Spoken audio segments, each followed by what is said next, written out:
you can't do it that way. No, you can't. So welcome in, everybody. We were just discussing about how we could have used a couple more hours to dive into this a little more because it's a lot to look at, especially when all I was doing was looking at the running game. That's Mhm. it. I just and not even the whole running game. I just Right, wanted but the 15 rushes with Montgomery. I didn't even worry about the passing. I didn't mhm, worry about anything else. I was just looking at that, but I'm trying to see blocking scheme. I'm trying to mhm. see what he did. I'm trying to say like, okay, what am I giving him credit for above and beyond, right? So there's a lot that went into it. And like before I knew it, I was like, "Oh my god, I got to connect with EJ. I got to tweet this out. I got to create." It was just like, I don't have enough time. So Yeah, I it's wanted a to make a rabbit hole. It's a I mean, rabbit hole. I got the information, but I wanted to do some visuals and stuff like that. That's not happening. That's not. Sorry, Lester. That's not happening tonight. So just Yep. FYI. Yeah, no, it's always like that. You always get into it, and I did the same thing. I started early today, and I was doing a couple of things, but I thought I have more than enough time to pick my guy, go through the all 22, and look at a few other things along the way, like you. I'm going to do a little bit of this, a little bit of that. And got interrupted a couple times, and then just sort of got into it and was looking at, hey, why didn't this play work? It obviously didn't work, but was there a piece of it that worked, or could it work again? Should they run it again? If they do, what should they do? Should they just throw this one out of the playbook? And before you know it, you're like, okay, time's ticking. Got to get this done. Got to get through the rest of the L22 and look at the guy that I'm supposed to be featuring. Yeah, and that a game hurt again to watch, even if you're focusing on something Oh, specific. There's still stuff that you see, or you're trying to fast forward through, and you're like, no, I don't want to see that again. so bad. Yeah. There was a lot of bad in this game, and I only caught um from about 2 or 3 minutes to halftime live because we were at the Cincinnati Dallas game, and then we had to get out of that stadium, which is kind of a mess. And we walked a while, and then we got an Uber, and it was still a mess. The Bengals passed us, which was really interesting at one point. Like, here comes this motorcade, and I was like, I bet that. And sure enough, it's an amazing amount of stuff that an NFL team has. There's 4 buses, full tour buses, and then like 5 big moving trucks, like box trucks. So like 9 vehicles plus all the, Texas State cops and whatever, and they're, going to the airport. But so by the time we got back to the hotel and, got out of our stuff and flipped the game on, it was almost halftime. So I only had to live through the second half live, which was painful enough. But then went back to the condensed version earlier this week and then watched the full all 22 on the offensive side today. And doesn't get any easier with repeated viewing.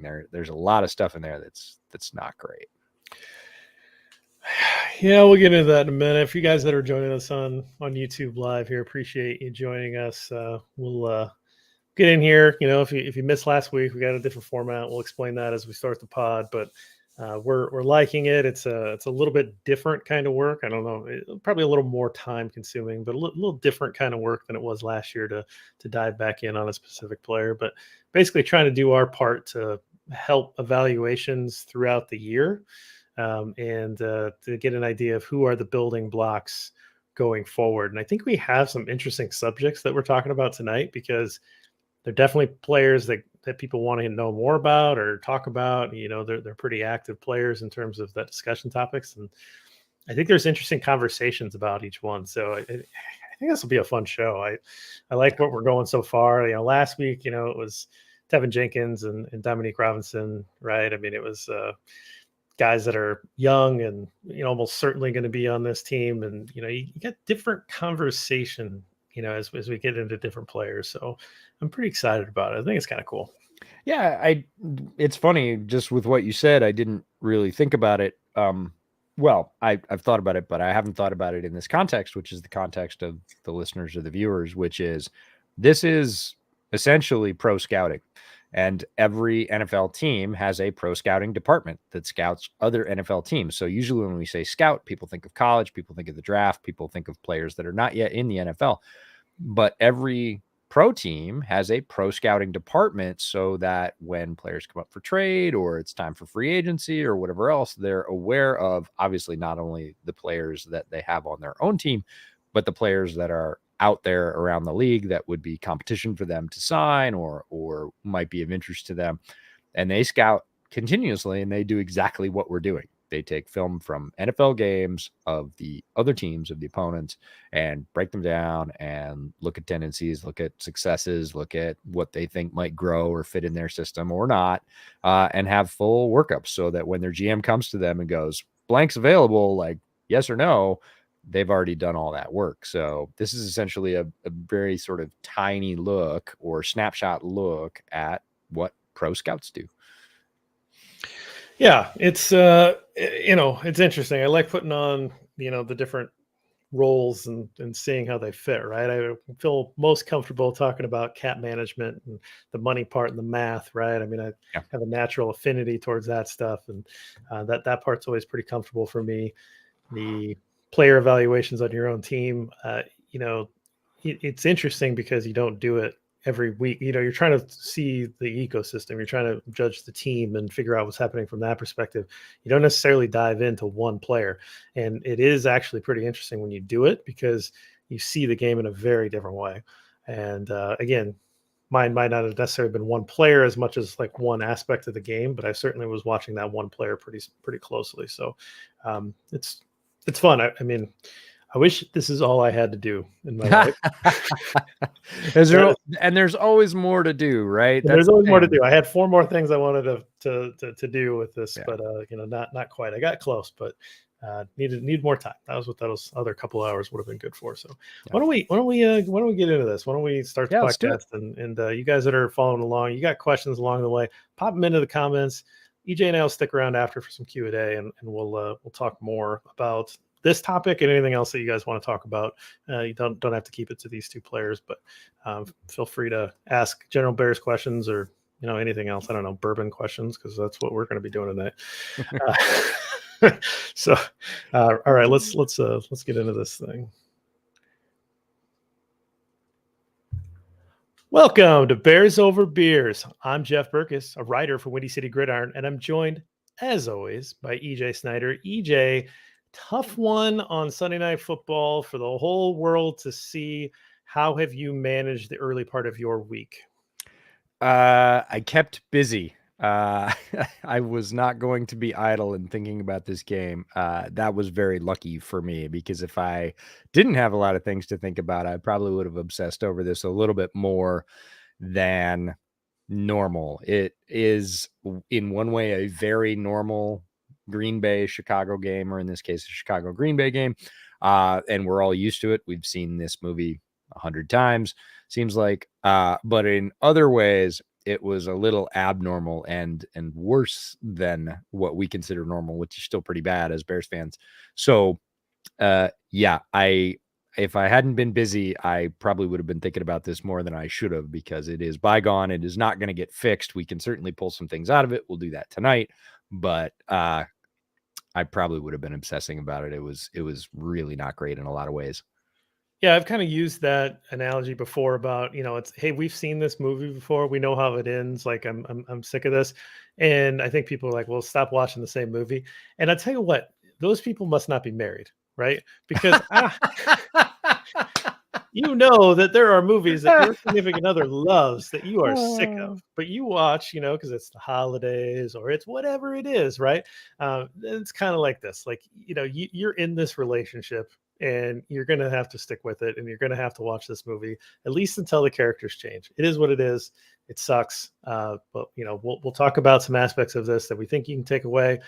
Some might be good, some might be not so good. We're not promising all, gumdrops and rainbows. Oh yeah, dogs and ice cream. Rose-colored glasses tonight. This is going to be there's going to be some lumps here, but I think it'll be a pretty interesting show. Want to start off, those of you that can see us on YouTube, we are donning some pretty cool t-shirts from Homage. We've got an affiliate link in our YouTube page, and check them out. I think they've got like pretty interesting and different Chicago Bears stuff that you don't see elsewhere, and very nice and comfy shirts. Thank you to Homage for that. I love the orange shirt, big time. Those of you that are listening to us, you have no idea what I'm talking about, but it is well worth checking Homage out. So thank you for those t-shirts. You had a tweet that you wanted to highlight from our friend Brendan, who I think he pronounces it Sergey. Yeah. But you highlight this tweet for us. Yeah, Brendan put out this tweet, and it says, "This is your friendly reminder that the Bears and Packers have played a primetime game in every season since 2006." And a lot of folks who are fans of teams with smaller fan bases, certainly smaller footprints in the NFL universe, are like, "What do you mean you've had a primetime game against the same team every year since 2006?" That's this rivalry. The NFL will always do this because Chicago, third largest market in the country, they're going to do this. All but 4 of those games have taken place at Lambeau Field. And then he said the schedule makers really suck. And Lambeau is the, I don't want to say, I'll say equally historic venue, but certainly the one that's had more success of late. And Chicago is the draw, even as the punching bag. And they will put these two together and they will put them in primetime slots, regardless of the fact that the game might not be a quality contest. It certainly hasn't been for the majority of the last couple of decades, but they will continue to do it. And people say, stop doing this. Here to tell you folks, the NFL is not going to stop doing this. This game makes money no matter what. As much as we suffer, that's not their interest, and it will draw eyeballs, and they will continue to do this until there are major changes. So you might not like it. I don't like it. A lot of Bears fans don't like it. Doesn't matter. NFL is going to keep doing it. They don't care about your feelings, but you know what else? When people don't care about your feelings, you know who does? Those bottles of booze. No, I'm just kidding. That's a terrible message. That is not why we do this. But no, we do it is not. enjoy having a drink and having a conversation. That's the spirit of this particular podcast. And so generally in the past, when there's been a tough game, we have made it Bears over bourbon to kind of mix it up a little bit, because sometimes you just need something a little bit stronger. And so this week, I've got a bottle that's open and I've been working on it for a while, and it's pretty close to gone. This is the Four Roses Small Batch Select. Not a sponsor, but could be if you wanted to reach out to us. Four Roses, we like your stuff. We love that. It's been a nice little bottle, pretty drinkable stuff. It is 104 proof, so nothing to blow you away too much, but really enjoy it. And I'm using my Prohibition shot glass. Goodbye, Mr. Booze. So that's what I got going on tonight. What do you got going? Look at you. I didn't have any bourbon that I really wanted. I had some bourbon that would probably burn my throat a little bit that I bought a long time ago just to see what it was like. But the good bourbon that I really like, which is called Ghost Owl, and it's made by a distillery in the Pacific Northwest. They sell it at Trader Joe's, at least in the Northwest. Don't know if you can get it where you are, but if you can, highly recommend it as a sipper. It is a batch blended bourbon, and then they add some corn mash at the end to make it even sort of more accessible. Great sipping bourbon, but I was out of that. So I went with Irish, as is my typical, threw an ice cube in a shot glass and poured some Kilburn sherry cask finish, which is pretty nice stuff. I think it's hard to screw up just about anything you pour into a sherry cask. It gives it a very nice round, warm flavor that it's distinctive, but I've yet to run into a sherry cask finish that I'm like, oh, that made it worse. It's always good stuff. So that's mine. I'm going to start with that. And then did you bring a beer to back it up, or are you just drinking bourbon? I'm a simple man, EJ. You're a simple man. Well, I brought Elliott Bay Brewing. I had their Baja Lager last week. This is their Pilsner, which is a straight up Pilsner. Good thing to follow a shot of whiskey with. So I'll be drinking that as my beer. But yeah, we should get into this whiskey.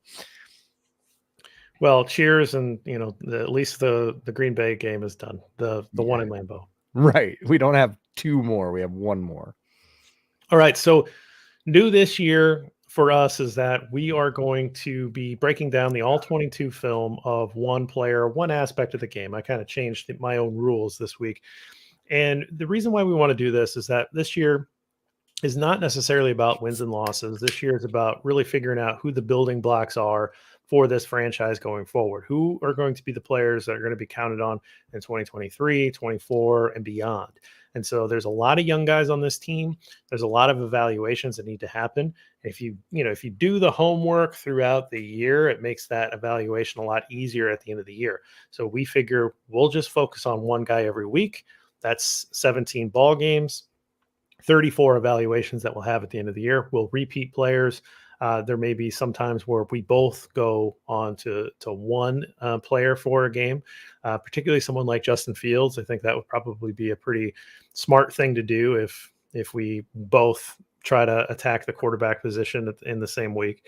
But generally the idea is like, let's just get some eyeballs on these players. We'll try not to focus on games where they were particularly bad or particularly good necessarily. I would like to maybe try to focus on guys that are good, so we bring a little bit of shine to the show.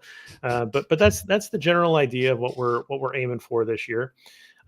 This week I decided to focus on David Montgomery, and the reason why was pretty obvious, was that he had a really good game, but I wanted to see how much of that was him and how much of that was the blocking scheme and how that was coming along and what did that running game look like. And I wanted to kind of try to see if I could break that apart a little bit.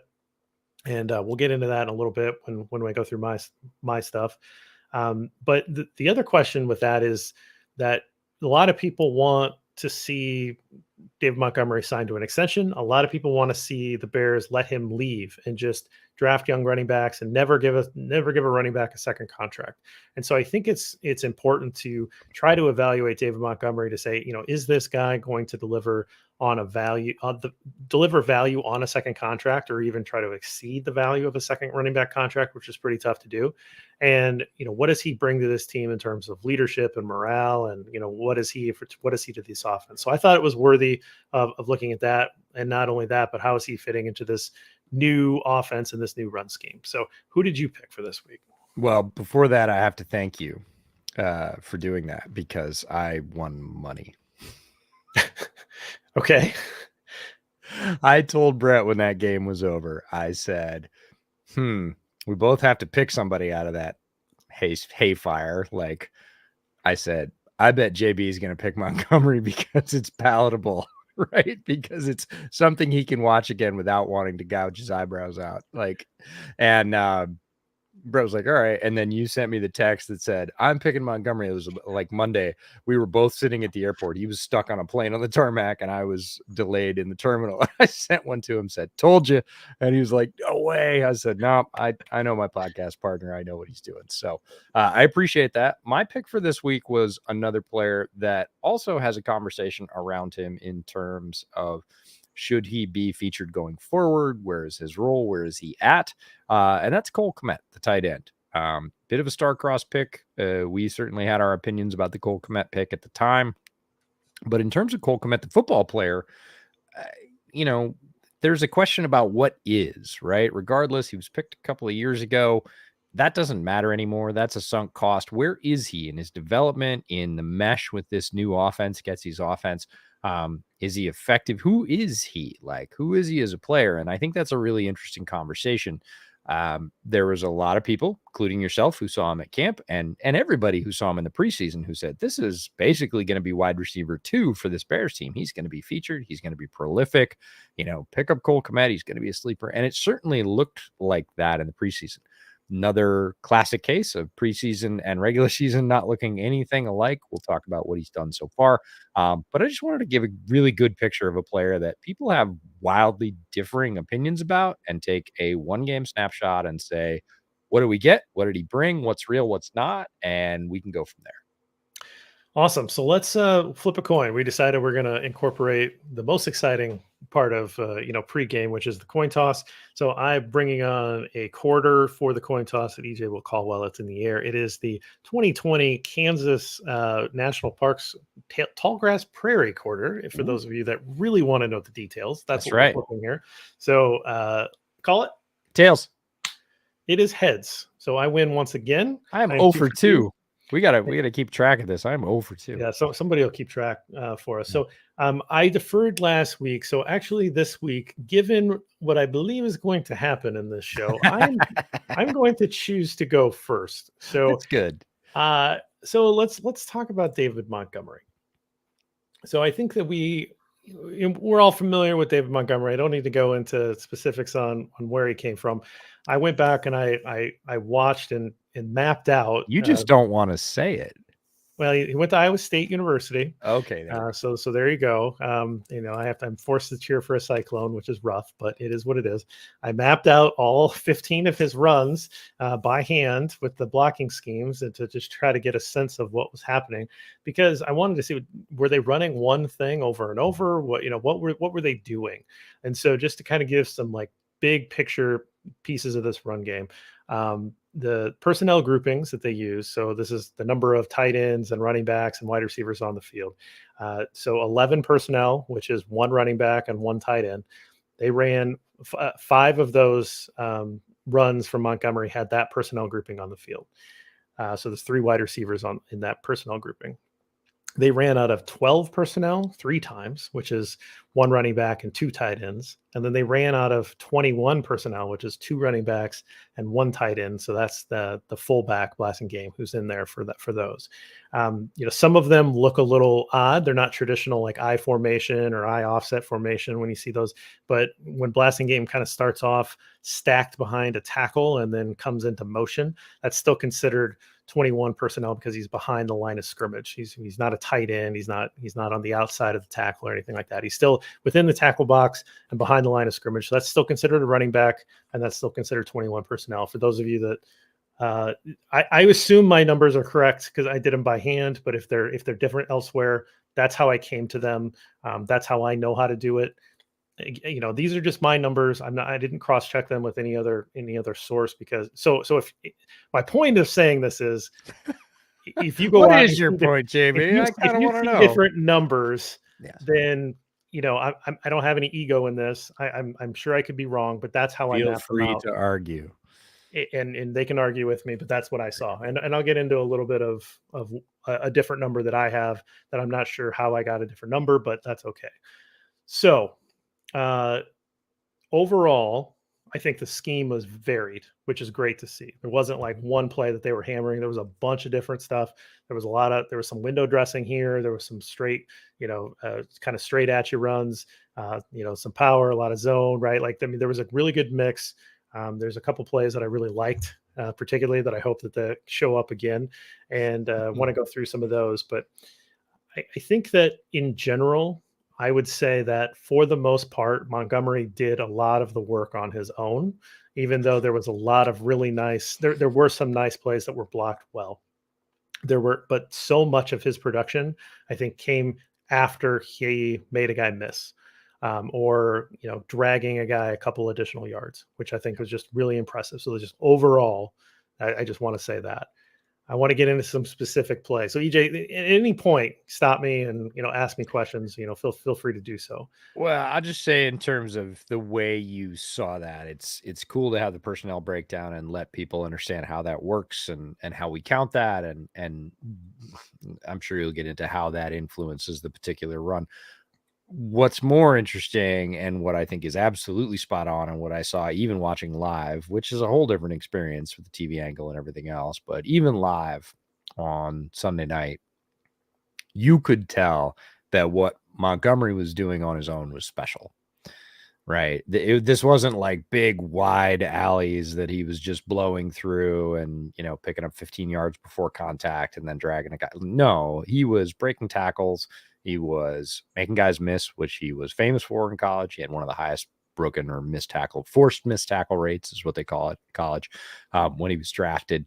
And you could see that come into play. And he is a special runner. I'm sure you'll get into that, for doing that, for combining those two abilities, making people miss and running through tackles. And he was doing a lot of that and creating a lot of his own production. So I think you're spot on in like that observation of like, yeah, there was some variance in the run game, which is cool. There was some good blocking. There was some bad blocking. We'll talk about that. But he was doing the lion's share of this on his own, and he had some good ones. He had some classics in this game. So I'm gonna actually just go through all the plays.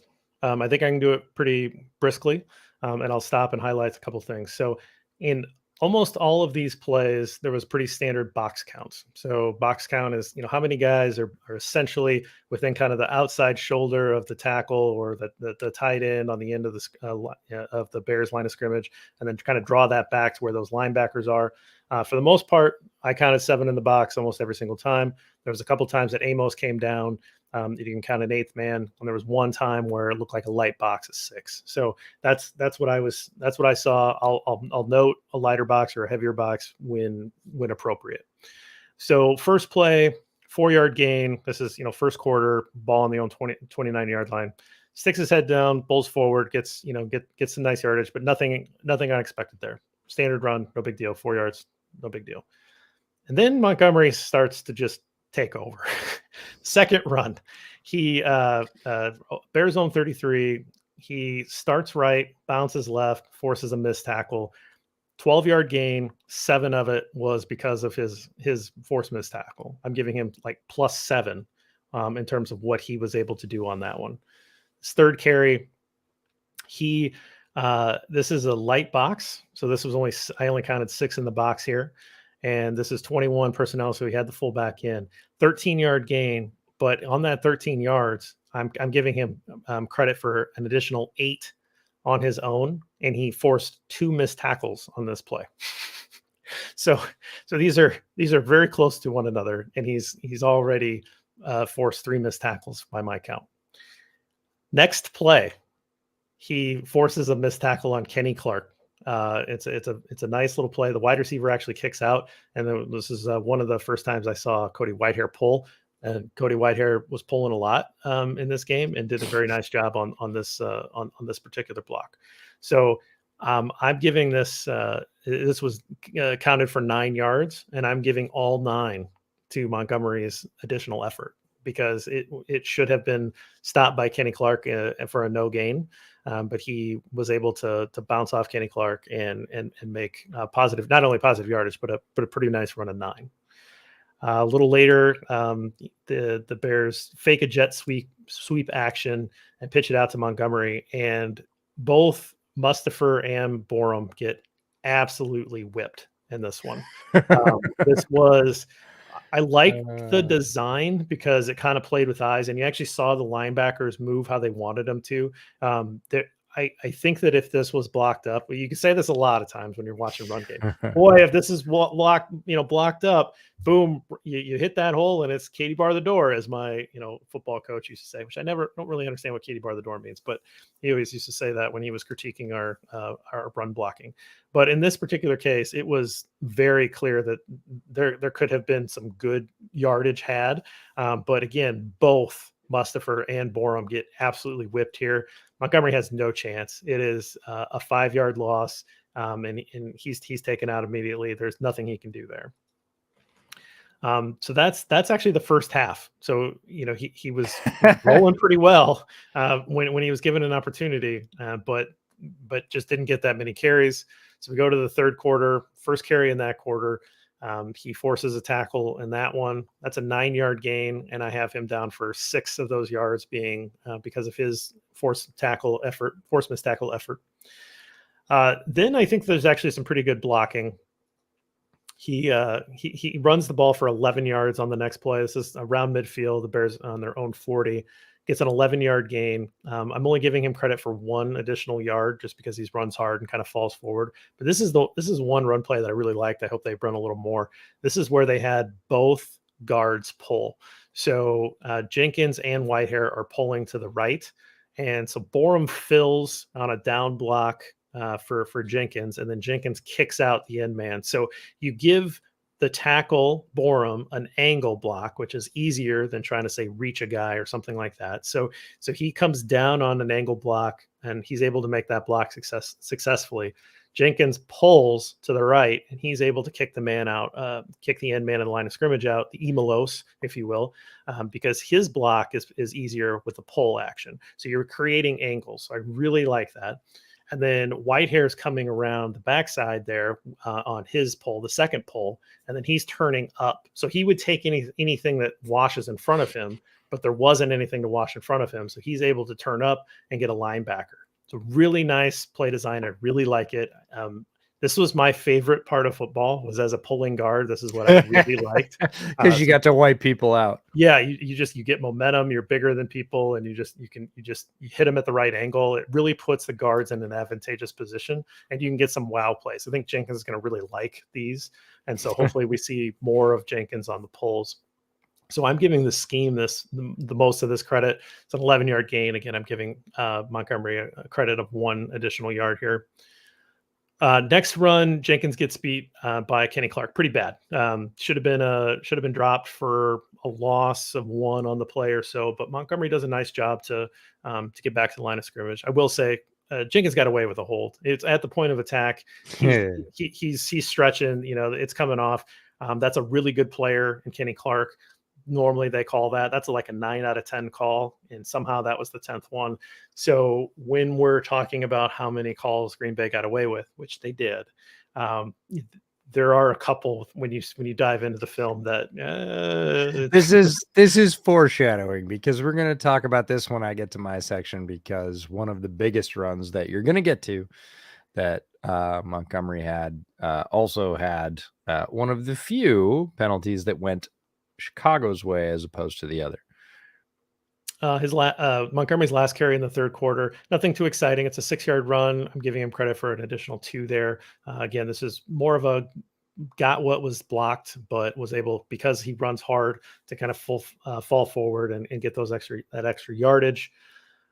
First carry of the fourth quarter, an 11-yard gain. Again, anything over 10 yards is really impressive. It kind of depends on who you subscribe to in terms of explosive plays. A lot of people believe that a 10-yard run is an explosive play. It's a first down, even if it's on a first down and 10. So anything that's 10 or over is pretty impressive. But 11 yards here. This was a pitch to the left.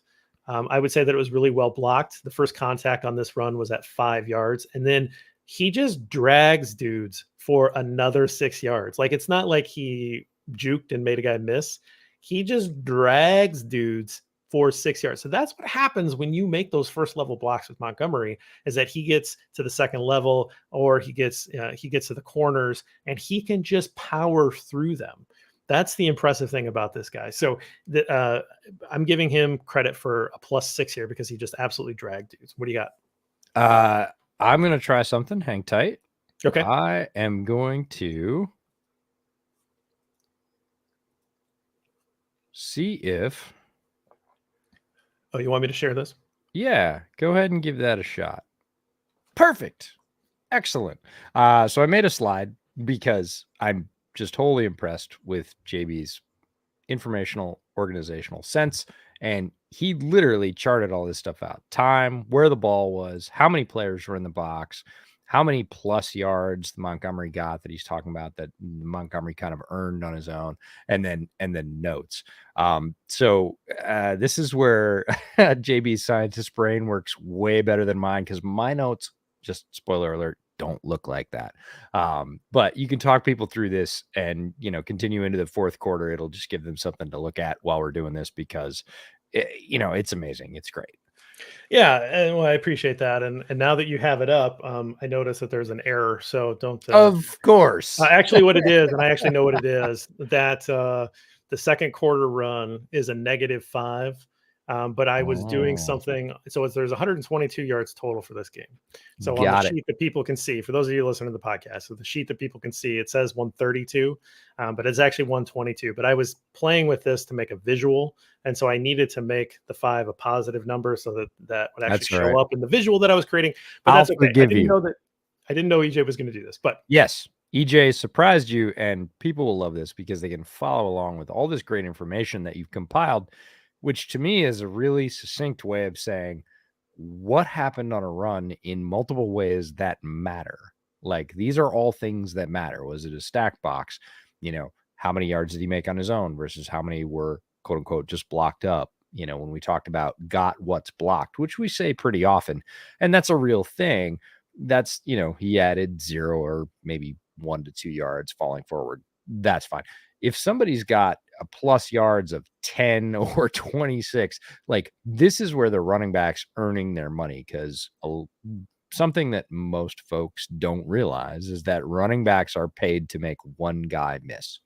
In terms of a scheme, The scheme is blocked so that there's one guy the running back has to take care of. And if the running back can make that one guy miss, that's where they earn their money. So when they're making that guy miss and they're picking up 6, 10, 26, like those are huge plus runs that are on the running back, not on the scheme necessarily or the line. Yeah, absolutely. So one of the things that last run's very noteworthy is that there was 8 man in the box. That's what I saw there. And those of you that again can see the screen, you might see 7+1 or 6+1. That's where I think it's a judgment call where this was generally Amos that was walking down into the box, and I just designated that as a +1 because it's close. You could say it's 8, you could say it's 7. So it's kind of a judgment call. But that's how I designate that. Again, it's my notes. People are going to do this a little differently, but that's how I see the game. So the next two I think are really impressive. I mean, I'm already pretty impressed with his day by now. But the next run, again, this is fourth quarter. This is a 14-yard run, but he breaks a tackle about 4 yards deep and gets an additional 10. And after this one, that was a little different. Is once he broke that tackle, he really showed that he got into another gear. And so I noted that like he really showed good explosion. It's just fun to watch a running back just take it to that next gear sometimes. And Montgomery's not necessarily known for that. And so I thought that was a noteworthy moment for him because he sort of slows down to try to negotiate that first tackler. And then when he's able to break that tackle, he takes off and kind of kicks it into another gear, which I thought was really impressive. From the big one from the own 25, this is the one that EJ, you're going to talk about it too, but this is, I'm so glad that there wasn't a flag on this play because this is, I think, the best run of Montgomery's career. And if there's a better one, somebody tell me what it is. But I counted 4 broken tackles. He hurdles a guy about 2 yards into the play. About 2 yards beyond the line of scrimmage, just sort of jumps. It's a very subtle jump. If someone goes for his legs coming at him from the right, and he hurdles him. It's not like a hurdles over the top, showy thing, but it is just like this jump over this guy that's diving for him. Already pretty impressive. And then at 6 yards, he just breaks a tackle. This, forced missed tackle is what he's going for. He breaks a tackle at 6 yards. Absolutely should have been done at 6 yards. The first miss is really impressive, really athletic. The second one is just a pure broken tackle. He jukes a guy 12 yards in, like he sets him up. So I didn't write down the number, but sets up the safety or the corner and goes, jukes one way and then jukes back. Right. So beautiful juke. That's at 12 yards again. So now we're off to the races. Now he's cutting back across the field. And I believe this is Savage at this point, right? This is 21. So he's got an opportunity to bring him down, and Montgomery does a little arm swat to swat his hands away, and then cuts back. Has the football in the right hand, swats with the left, and then cuts back across that player, and then heads down for the last guy that's in the position to make the tackle, and gains an additional 2 yards for that last tackler. I want to like bottle this up and I want to drink this when I feel sad. Like this is the kind of run that you see on Walter Payton's career highlights. And that is the highest level of compliment I can get. If you watch Walter Payton's career highlights, they are full of amazing runs where he's doing stuff, where he's breaking multiple tackles, where he's, they're not all touchdown runs. They're not this like, he had this huge, opening and he was just faster than everybody. He just ran by everybody for 80 yards. No, Walter Payton highlight runs are all of these moves. Like, it's like you're mashing buttons in Madden, right? Like you're a spin move. Oh, it's a juke. Oh, it's a stiff arm, right? He pulled out multiple running back moves on this and they were all successful. 28-yard gain. And he had 4 broken tackles. Like, it is tremendous. And so I gave him credit for 26 extra yards on that play. I mean, can we just bask in the glory, the beauty of that particular play before we move on? We can, until I talk about it. So bask all you want right now. It was a beautiful run. And the bottom line is football is not a perfectly called game. Neither is baseball, neither is anything else. Anything with a human element is not a perfectly called game. And we certainly saw calls, many that went against the Bears. Unfortunately, this run, as beautiful as it is, has a call that goes for the Bears early on. I'll highlight it, but it doesn't take away from what Montgomery was able to do, because, as you said, when we're scouting running backs, we look at physical characteristics, we look at things like burst and ability to break tackles. We call it contact balance. We look at all of these things that running backs have. And one of the most desirable characteristics for me, and I'm a running back junkie, for running backs is the ability to string them together. Like if you've got burst and you've got hesitation, you got juke, you got ability to twist your hips, you got ability to break a tackle, you got ability to stiff arm.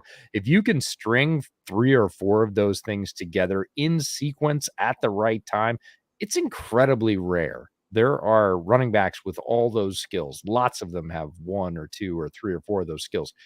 Very few of them have the ability to string runs together and use, like you said, the button mash in Madden at the right time, at the right juncture to get a run like this, to get out to 24, 26 yards. That's a big run in the modern NFL. And the fact that he was able to do all of those things within one is to be celebrated. This is not an anti-Montgomery rant. Like, this is a pro-Montgomery rant. Um, he did benefit from a play that I'll talk about when I talk about Cole Kmet, but this is a superior run. And the bottom line is it's a human game. It didn't get called and it counts. It didn't come back. There's no laundry on this play. It stays on the field. The Bears get the benefit. That wouldn't have happened. Most of that wouldn't have happened without Montgomery. So I'm just going to say the last 3 carries, there's nothing interesting about them, to be honest with you. The totals, 3 carries, 8 yards. He just sort of bounced off the first tackler and fell forward. Nothing that interesting. And the next 2, honestly, were non-factors because somebody got beat. There was a shotgun run.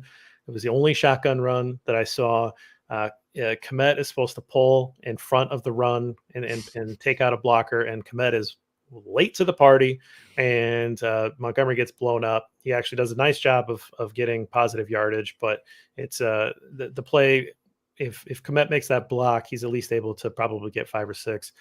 But yeah, and then the last run, Lucas Patrick gets beat. Again, Monty falls forward. He's always fallen forward. It's just something that you notice with him.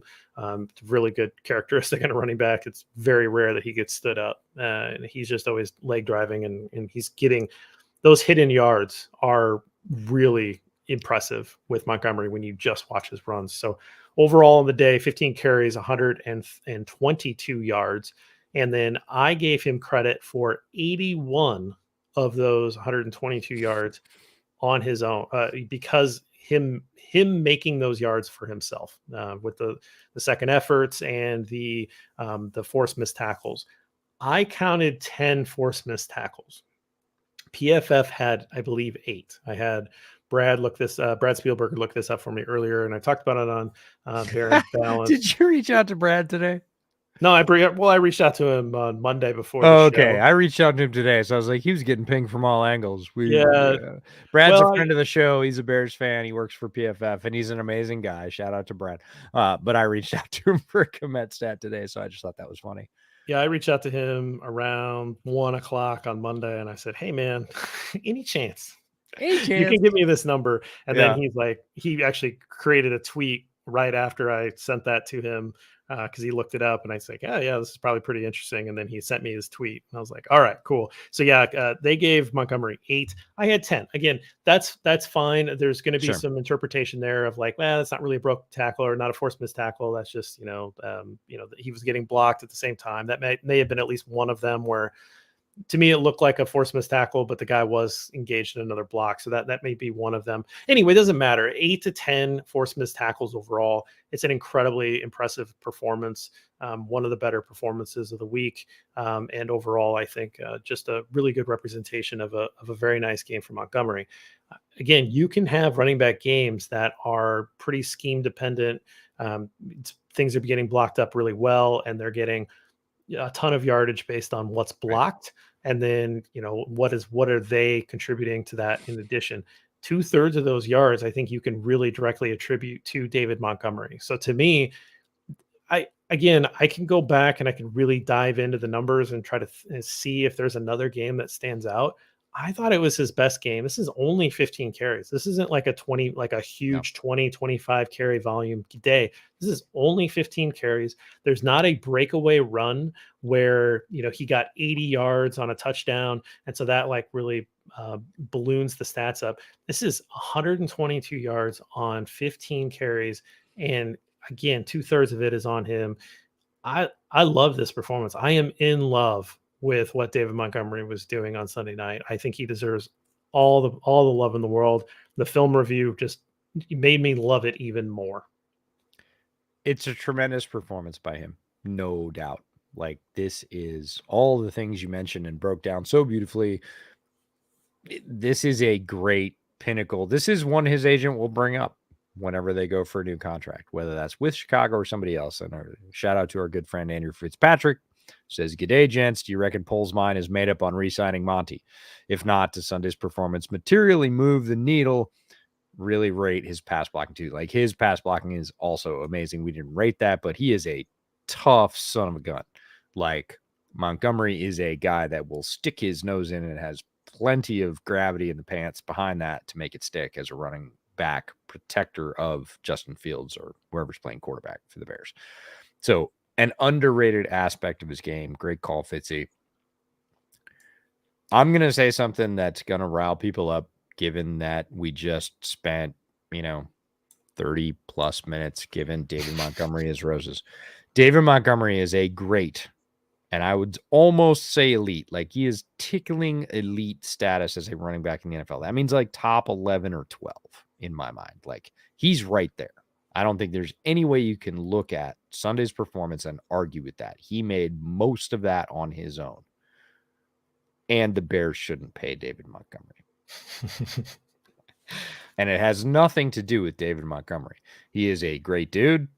He is an American success story. If you know anything about his backstory about how he came up before he got to Iowa State and before he got drafted by the Bears, this is a hardworking, committed football player who's gotten better every year and who is excellent. Like, really, really good. The Bears still shouldn't pay him because you can get great off the street in running backs all the time, and people do every year. You can get 4th round, 5th round, 6th round UDFA running backs, fill a running back room, and have a very competent, competitive running back room with those players. That is an unfortunate reality for David Montgomery, is that there is a greater supply than there is demand, and that running game, your partner from Sunday, Ross Reed, put out a great tweet today that said, regardless of how well you run the ball, you're not winning running the ball in the modern NFL. And he is 100% correct.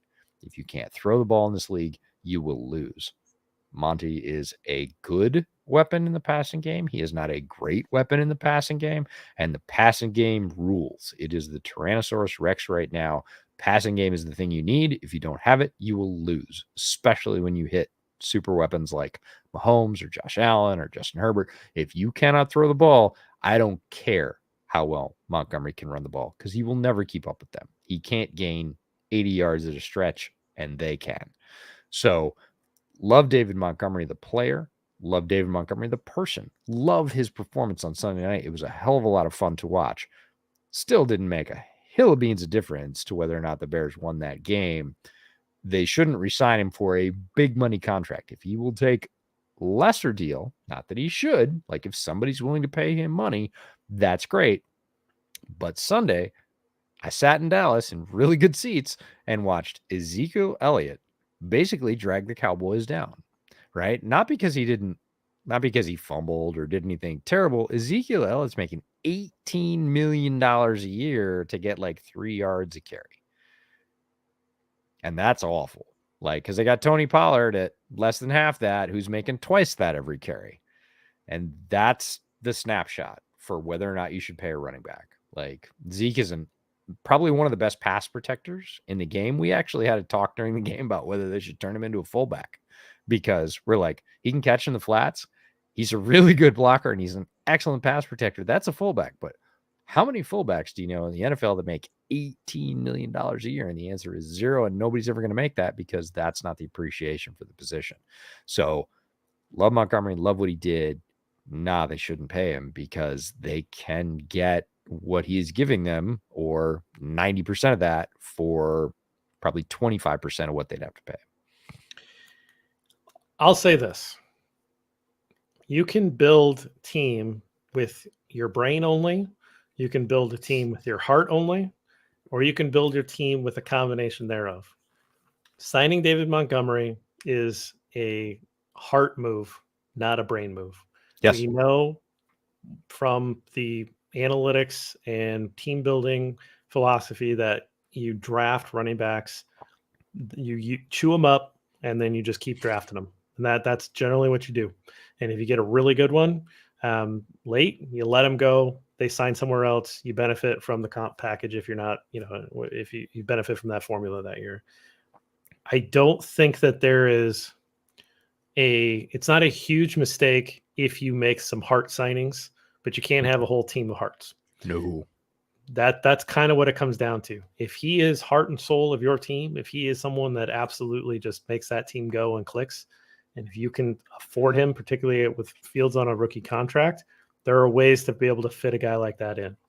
So I won't criticize Ryan Poles if he finds a way to bring David Montgomery back, because he believes he's central to this team and to the identity of what they are, because he does bring a lot of intangibles to this team. But it is he needs to present a preponderance of evidence for that to be true, right? That's what needs to happen. I'm not going to count it out. I'm not a stats only guy. I'm not a brain only guy. I truly believe that the heart part of building a team is really important. I believe it's important to the fan base. I think there's some fan service. I don't think that you take it as far as Jerry Jones does, but I think that he's very successful at that. There is a fan service component to this as well. If people love Demo, that helps. So that I'll leave it there. I would love to revisit Montgomery later this year. We'll see how that goes. But let's take a quick break, and then we'll flip it over, and you can play devil today and talk a little bit about Cole Kmet.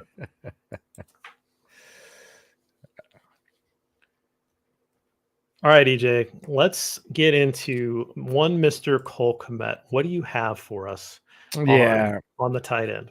Lots, unfortunately, and almost none of it's good. So you got to play the fun role. I get to play this is good cop and bad cop. I get to play the bad cop in this one. Just to jump back to Jordan's comment. Thanks for putting comments in the chat, Jordan. Would I pay Montgomery 8 to 10 million AAV per year? 8, maybe, only if he satisfies the criteria that JB put up there, that he's the heart and soul of the team. He's got to stay uninjured. Running backs are traditionally very high injury rates. We've seen that with Zeke as well. So 8, yes, 10, no, because 10, you can get 3 of him, and that guards you against injury.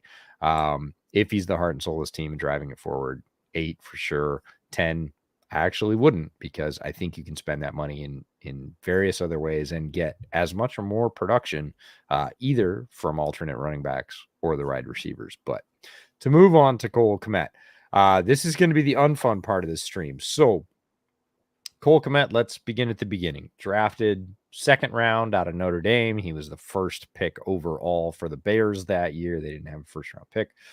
43 overall. For comparison, just to keep this in mind, again, just like the conversation we had with David Montgomery, what could you get at other places that might be similar values? Cade Otton, drafted out of the University of Washington. He was the first pick of the 4th round. That's 106 overall. So 60 some picks later this year. And I think he's a superior player. Now you can argue draft class to draft class, tight end was stronger, blah, blah, blah. Cade Otton's in Tampa Bay. He was the first pick in the 4th round at 106 overall. I think you're getting more out of him. Well, I don't think. I know they are getting more out of him as a rookie than the Bears are getting out of Kmet now. So that's something to keep in mind about the tight end position, because it is not a premier position. It is not outside corner. It is not pass rusher. It is not cornerback. It is not alpha wide receiver if you lump that into the premier positions. Very few tight ends in the National Football League really influence their team's chance to win. I would argue that Jason Kelce is one that does that. Darren Waller, when he's on his game. Yeah, Travis Kelce. Sorry, I'm wrong, Kelce. There are very few. Mark Andrews occasionally, but really that has more to do with Baltimore scheme. Like, there are a handful of guys. Kyle Pitts could be that guy, but Arthur Smith hasn't found that groove yet. There are 4 or 5 guys.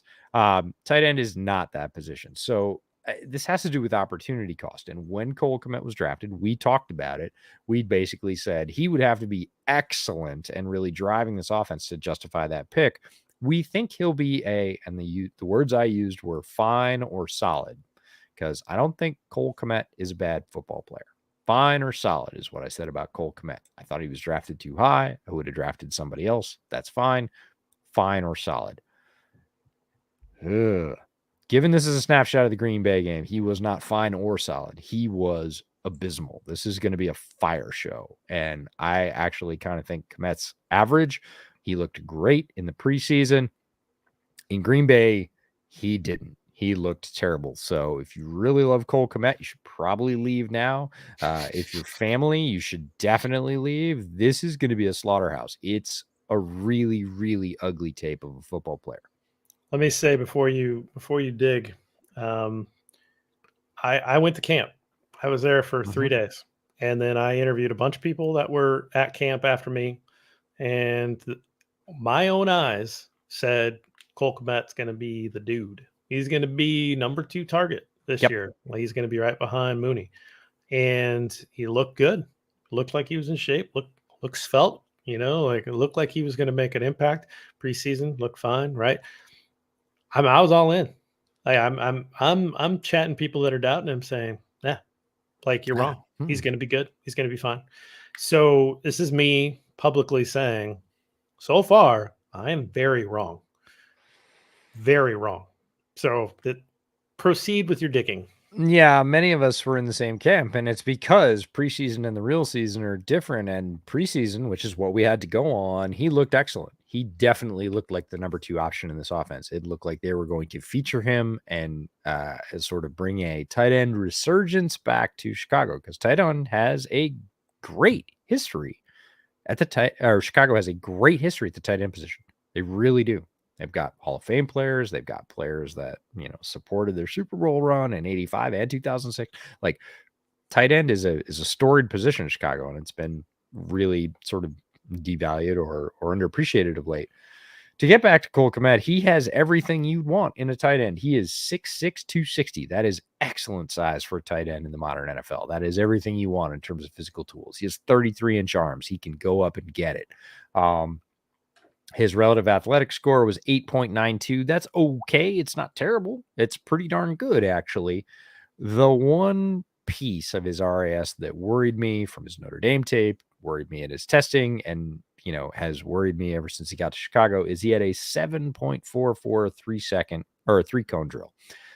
7.44 seconds, not good for a 3-cone drill. It basically shows or showcases change of direction skills. It's really sluggish for a player who has to move well in space. So it was concerning. And there are always guys that don't test great but have good film. It kind of matched up with his film. For comparison, Cody Whitehair, the starting guard for the Bears, ran a 7.32. Cody Whitehair is a much bigger player and was even in college than Cole Kmet, and he was notably faster than Cole Kmet at changing direction in this drill.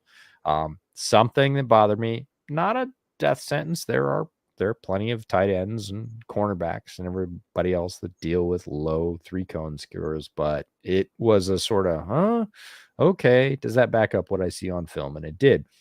2022 production so far, there's nothing to talk about. He's been targeted twice. He has 0 catches. Ugh, that's horrendous. What I reached out to Brad Spielberger for was PFF's run blocking grade. They have him at a 66.1. That's their version of solid. I hope he did a lot in the first game. I didn't watch him specifically in the first game because if their version of solid has anything to do with game 2, they're wrong. It's not solid. And his pass blocking is worse. So, yikes. 2022 so far looks bad.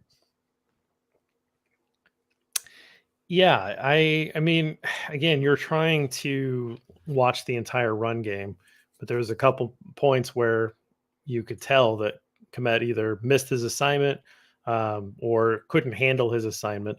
And so there were a few runs that I think could have been aided by that. A lot of times you're running away from him, or he has an inconsequential box, but on the backside, he's trying to scrape down to a linebacker, so it's not that big of a deal. But in general, when there was point of attack issues, yeah, he didn't shine. Yeah. Let's talk about the lack of shine. I made a lot of notes here on a lot of plays, and I'm not going to go into all of them because it's going to start to sound repetitive and like I'm beating a guy when he's down. There was worse here than we're going to talk about, which is not a great place to start. As always, I'm going to highlight the quarter and the actual game time mark because not everybody has access to all 22. So we'll start in quarter 1. 8:28. That's actually right about when the Bears got the ball because the Packers possessed it for the first chunk of the game. This is a straight block at the point of attack. Defender is directly in his path. As a tight end, that means the guy that he's hitting is right in front of him. There's no movement component to this. It's go get that guy. Result, he can't wall him off. His man gets an arm out, basically trips up the running back, slowing him down for a tackle. That's a lost play. Like, that's a straight up, this was your guy. You couldn't even wall him off. Forget moving him off the ball, which very few true tight ends can do. But your guy made the tackle. Like, you're responsible for that guy, and your guy made the tackle. That's a thumbs down. 6:51 in the first quarter. This is the first pass block rep, and many of you will remember this. This was the first big gain to Marquez Valdes-Scantling. ESB. My bad. Sorry, wrong 3-letter acronym for a Green Bay receiver. So what's Cole Kmet's part in this play, which was a positive play for the Bears? And this is separating, results from process, right? The results were, hey, big gain, sweet, good for the Bears, right? Well, if you go back and look at it, Kmet was beaten quickly after initial contact. He gives up pressure and a QB hit. His guy is playing contain. He is on a defensive end. You can argue about the wisdom of blocking a defensive end one-on-one with a tight end.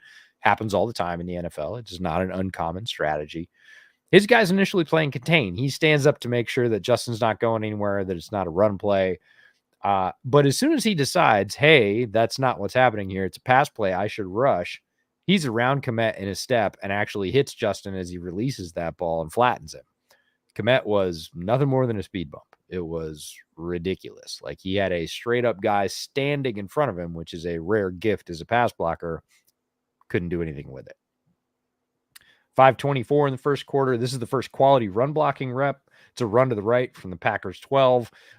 He fires off some power and collapses his DT as part of a double team. He's taking him on with the guard.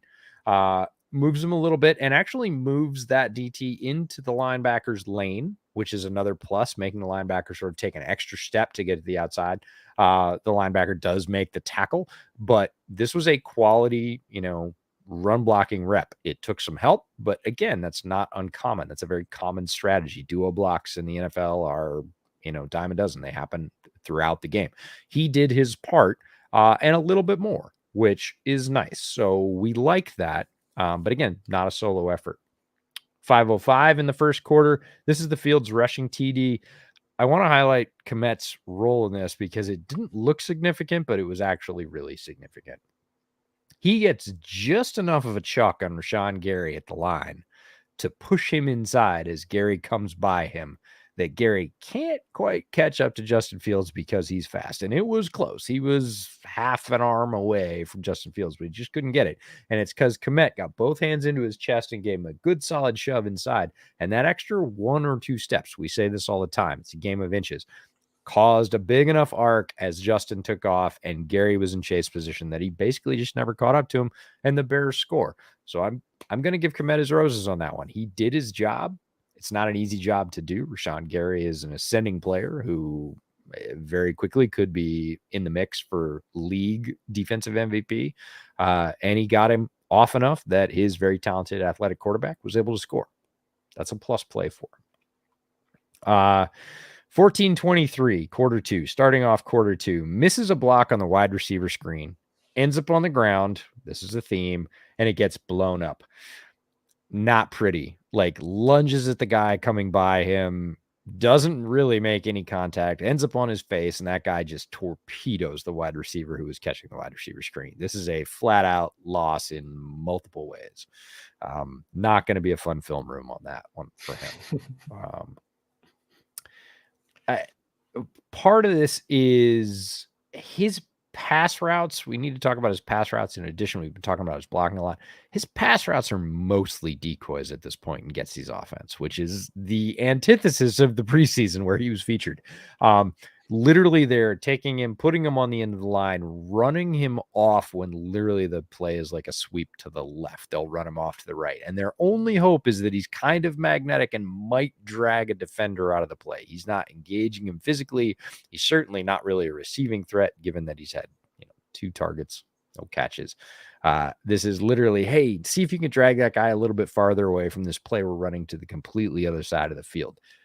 That's a red flag. That's not cool for your starting tight end. Not good stuff. Q2, 4:30 left before halftime. This is his drop that was much ado about nothing. This is a simple square route. Justin puts it right on his body on time, and he drops it. He literally puts it within his frame, hits him right here, and he just puts it on the ground. He was open. He had a guy coming. Maybe he heard footsteps, but the guy wasn't in contact. This was not a contested catch situation yet. It was a bang-bang play, but literally the ball hits him cleanly. He doesn't catch it. That's on him. There's nothing else. It's not you threw it too soon or it was a bad location or the ball was wet or anything else. You just flat out drop that ball. One of the few opportunities he gets, and he really doesn't get any opportunities after this. We'll talk about why, but, certainly not a confidence building play. Right. Yeah. Next one I want to talk about is all the way in Q3. So that's the first half, like a bunch of missed blocks, one decent block, one, hey, he got in the way on a double block. So he's like maybe 2 plays out of the entire first half where he did decently and a bunch where he did lousy. Not great. No, just not great overall. So keep trying to get back to, okay, I'm thinking in my head as I'm watching the all 22, so I don't just flat suffer. Hey, what would I do with this guy as an offensive coordinator? Like, how would I highlight him? What does he do well? Like, where could I leverage him? Where could I make this a threat? So far, seeing very few things because even the routes he ran as decoys, like not a lot of snap off the line, not great burst, extra what we call wasted steps off the line, which allow defenders to sort of match and not be pressed right off the line. Nothing from the first half that really sticks out and like, oh man, they missed him. He was so open on this, or geez, he was blowing that guy up. Why don't we run that again? No, there's none of that in the first half, which is gross. So getting into Q3, there's a play that worked, and I want to talk about it because it didn't really work because of Kmet, but this is one of those rabbit holes you go into and say, well, he was open. What happened here? He was open because of scheme. This is at 14:33, so really starting right off in the third quarter. He's super late off the snap, but that's on design. He is literally supposed to slot in behind the wide receiver. The wide receiver is going to go up and just kind of stall as a sort of active pick. Cole Kmet's going to break off for about a 10, 12 yard out. And he is open on that play. Like the play design works. So like, why, EJ? Why didn't he receive this ball? Because Larry Borum got absolutely bulldozed. He got pushed directly back into Justin Fields within about 2.2 seconds. His defender was in, he and his defender were in Justin's lap, and it becomes a sack. And, Kmet was open. Was it because he ran a great route? It wasn't. It was purely because of scheme, but it was open. Getsy schemed an open catch. If Justin is up and able to see at that point, I have every confidence that he hits him. It happens to be a first down, would have converted a first down. Like, that's all good, but this is where football's layers support each other. And Borum got bulldozed, so the whole thing's a miss. Bummer. Q3, I want to talk about what is a frustrating run play. And this is something Kmet did twice in this tape that really bothered me. So this is 9:13 of game time. It's a run play away from his side of the formation. He sort of wanders out looking for someone to block and then literally turns around. Like, he doesn't just pivot to the outside. He literally turns like back to the inside and around and finds a guy on the end of the line. Like, it is the least likely defender to influence the play. And it just reeks of, man, I'm going to have to look at this in film. I better put my hands on somebody. And so he turns around and he puts his hands on this guy, which again is adding nothing. The play is again away from his side. The play is designed to leave that guy alone. Right. That guy this guy has no shot at making the play.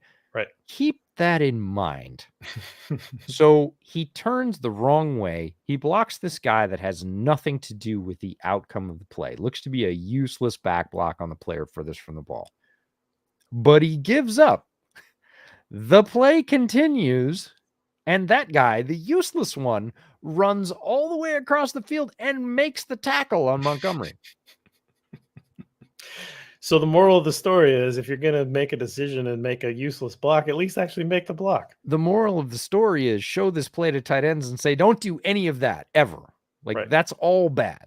Like, get into the flow of the play, make your pivot, look for an eligible guy that might actually influence, and then finish your block. Do all three of those things. He did zero of those things. So it's just like and it's the second time I saw him do this little go out and pirouette move and then pick off a guy that is the furthest away from the play. So it looks like he's doing something, but he's really not. Just wildly frustrating. This brings me to a point where I want to talk about Kmet's blocking, because we've talked about it a lot so far. And what we hear is, well, he's not a great receiver, because people look at his receiving stats and say, oh God, he's killing me in fantasy. Like, but he's a good blocker. And I hear this all the time. Well, he's not this, but he's a good blocker. And what they look at is 6'6", 260, and they say, he's a good blocker. It's not true. He's not a good blocker. So let's do the same thing we do with offensive linemen and say, let's look at his blocking. Now, there's, I would say, 3 components to an offensive lineman's blocking, maybe more if they're a tackle, but as like a guard, I would say there's 3 components. There's blocking in tight spaces, which again is guys in front of you. Can you lock onto him, defeat him, move him, do what you need to do in the play? So blocking in tight spaces, this is power, inside zone, stuff like that. He's average at those blocks. It works sometimes. Sometimes he is able to complete that block. If there's a block he completes, it's probably that. Run blocking in open space. This is wide zone, toss, all that stuff. He's not good. The outside screen, we talked about this. He's often missing his target, and he ends up on the ground a whole lot more. If he was an offensive lineman, his coach would have his ass for the amount of time he spends in the grass. Like, it's not good. He is not an agile guy, and that's what those blocks require, is agility and ability to move in space and hit a moving target. He's awful at that. He's no good. Rarely survives past first contact. He might get his hands on somebody and push, but after that, there is no sustain, continuation, nothing. He is a 0. Pass blocking, not good. Easily and quickly overcome on the way to the quarterback, giving them minimal time to survey the field or move. He gets one push. He usually leans too far out over his skis, and he is done. He gets discarded, whether it's on his face or just chucked out of the way, and his guy makes the tackle. So when people say Cole Kmet is a good blocker, he's really not. The one block he made consistently in this game, he made it twice. He's the lead blocker on QB keeper for Fields, and he absolutely buried his guy both times. Like, that's a one block he can make, where he basically comes back across the formation. Fields is taking it, going the same direction, and he's like, okay, get that guy, get that one guy. And he gets him basically in the backfield and buries him. Like, that's it. That's all he is. That's extremely limited as a football player. That is not an asset to your football team. So Q4, 13-10. This is the big Montgomery run. Gets to Devondre Campbell. He gets spun around. He holds him, and then he yanks him off of David Montgomery. He does both. He literally gets spun around. He grabs him. Devondre Campbell is grabbing the backside of David Montgomery on this huge 20-yard run, and he pulls him off the back. This is the bummer about that great run. That should have been flagged 6 ways from Sunday. If it's not the hold, it's dragging him down afterwards to make sure he doesn't make the tackle. Devondre Campbell, great player. Kmet did enough. Nobody saw it. It didn't get flagged. Montgomery picks up a big gain. Bears fans can wave their pom-poms. But if you go back and look at this one, it's ugly process, good result. It's not a plus play in any way for Kmet. Q4, let's get into it. Sets the edge for the long Herbert run. This is the one place he's occasionally good. He gets it done here with help from Kari Blasingame. Like at this point, the coaching staff is literally saying, we're going to need a duo block on the edge guy. Our tight end's not enough. And he combines with Blasingame and gets enough. Herbert cuts in behind him. Really good game. That was a plus. 11:20 left in the fourth quarter, gets absolutely tossed as a run blocker. Completely ineffective. His guy makes the tackle easily unopposed because he literally grabbed his chest plate and went, whoof, and was just standing there for, I can't remember if it was Montgomery or Herbert, but he was there to just drop him. Not good stuff. Q4, 11:04. Even with a double, he's part of a double team again. His guy comes off and makes the tackle. That's horrendous. You basically commit 2 blockers to a single guy and he still makes the play. And we're not talking about Aaron Donald here or Kenny Clark for that matter. That's bad. We gave you help and you still gave it up. It's like giving a tackle chip help and they still give up a sack. It's really a huge hole to try and dig your offense out of. Last one I'll highlight, Q4, 8:23. This was the Fields uncalled sneak TD that they went back and forth and said, yes, he scored. No, he didn't score. This is Kmet's fault. Like, pure and simple. You can talk about the shotgun run or whatever else. If you look at the replay of this play, Kmet gets overwhelmed at the point of attack. He slides into his guy and he basically gets bowed up. Like he gets his head bent back, his shoulders come back, and he twists. And his guy is the first guy that contacts Justin and then literally locks his arms around Justin's waist and pulls him backwards. Kmet gets a half decent block here. Justin scores cleanly. The replay shows it. Bears in a very different position. This one's on Cole. Like, that was his guy. That's the way they ran. He did nothing. He got overwhelmed, and his guy made the tackle and pulled him out of the end zone. Like, zeros, zeros, zeros. If this sounds like an absolute flamethrower job, it is. This is a player we're talking about overall income, overall outcome, or impact. Extremely limited. I wrote easily replaced by a player off the street. And that is a tough call for a guy drafted in the second round. It is why the Bears have stacked up tight ends off the street. They have UDFAs. They have guys they've grabbed off the heap. And those guys are actually more effective in the play, and certainly in the running game right now. And in Ryan Griffin's case, the passing game, they don't have any weapons at tight end, but they have guys that are better than Cole Kmet that they literally scraped off the scrap heap. If I was the Bears, and this is a wildly hot take, if I was Ryan Poles, I would put Cole Kmet on the practice squad this week. And I would hope that he got claimed because somebody else would be on the hook for his contract. And people are going to roast me for that take. People are going to say, that's insane. Based on his pedigree, it is. Based on what he's doing to the Bears' offense on the field right now, that's a level-headed take. He is a negative. The biggest runs that Montgomery had on the field this week, Cole Kmet was not on the field, with the exception of the 26-yarder. He was not even on the field. Other players blocked up those big runs for Herbert and Montgomery. So this is we have a problem, Houston. He is not a competent football player right now. And I figured, said solid. I said he's going to be fine. He is not solid or fine. He is a raging negative right now. He is, everything that goes to his side is getting blown up. Everything that goes away from him, all he's doing is decoying. He's adding nothing in the passing game as a receiver. He is a zero. He is a negative right now. Yeah. Yikes. That's the That's the GIF, right? Yikes. Yikes. So I wanted to be positive about this.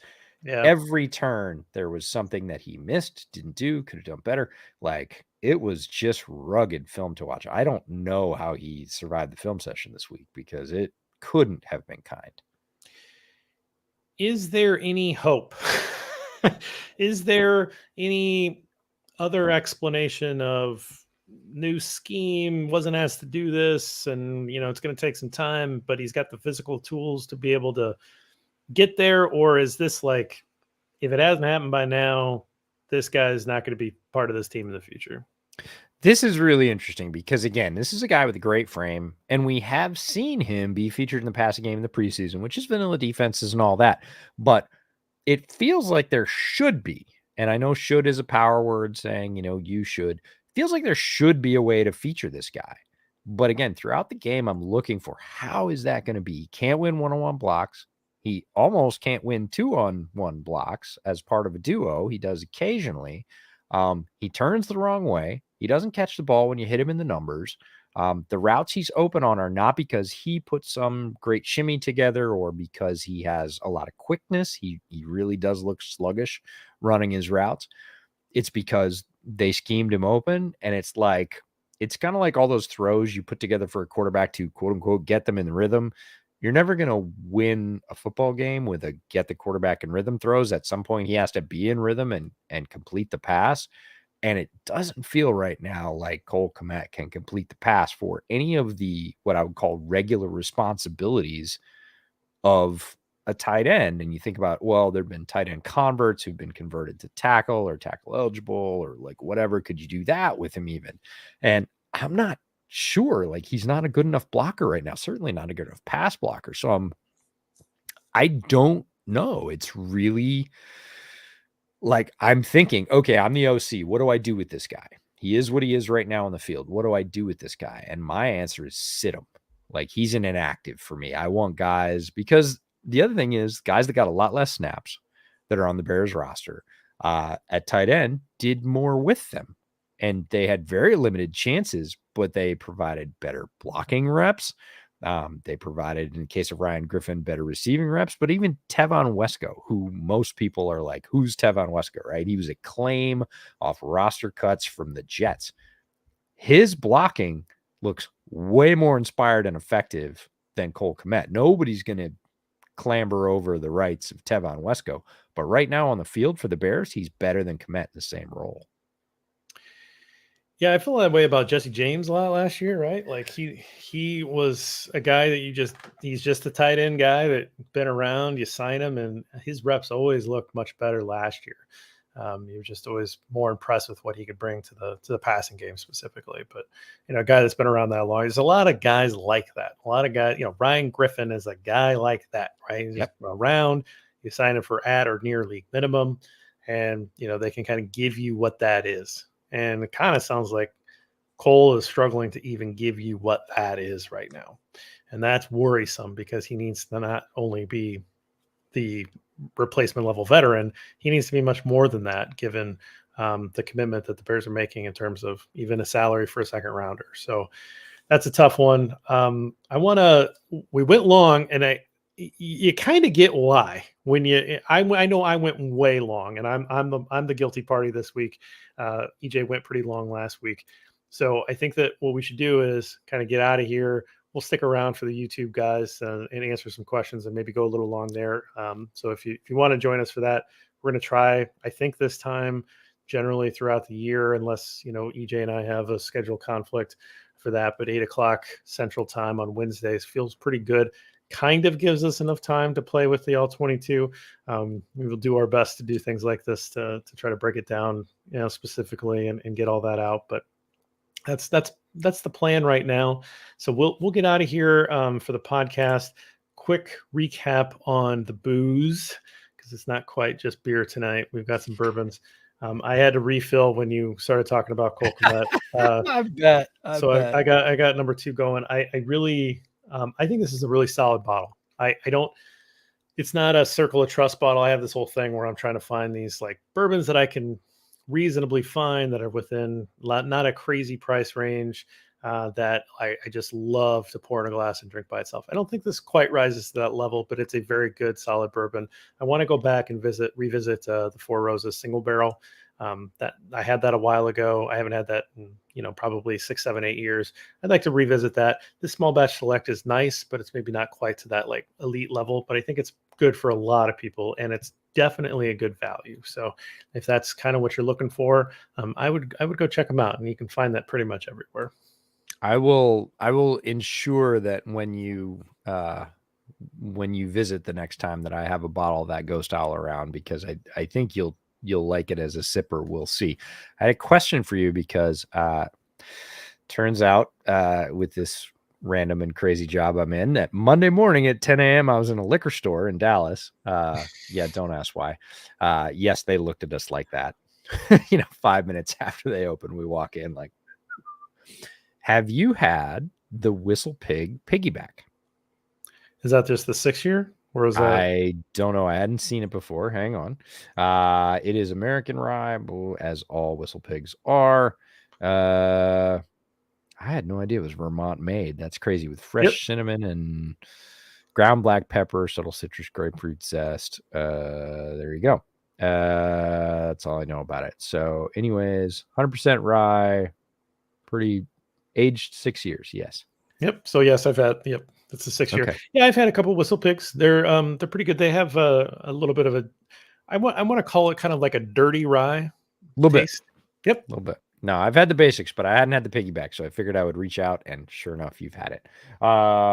My Kilburn Sherry Cask, very solid as an Irish, has a little bit more warmth, a little bit more sweetness, not quite the straight tang that you would associate with Irish because of that Sherry Cask finish. I like it over ice. It goes great. And the Elliott Bay Pilsner is great to sort of clean that off your tongue and sort of get you ready for whatever's next, because it's a good, solid, clean Pilsner. It's well built, not super high in alcohol. So like that as well. Well, coming up for me, make sure you're checking out the 10-minute drill. Robert and I are having a lot of fun recording that, and he's producing it. He's putting in a lot more work than I am on that particular product, but we're having fun putting that one together. And then Sunday mornings, 10 o'clock, we're going to be live streaming. I've got Ross Reed coming in doing picks and props with me, and then Eric Smith is going to take over for Ross for the rest of the show, and we go through daily fantasy. We do our Survivor League picks, and then we do general fantasy advice. So if you have start sit questions, you have trade questions, stuff like that, bring them. We'll talk about them. We care about your fantasy team.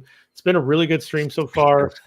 Ross and I we're positive on the money. So if you want to make money, so far, if you're betting with Ross and I, you are making money. So I would, encourage you to check us out. We're having fun on Sunday mornings at 10, helping you get your final bets in.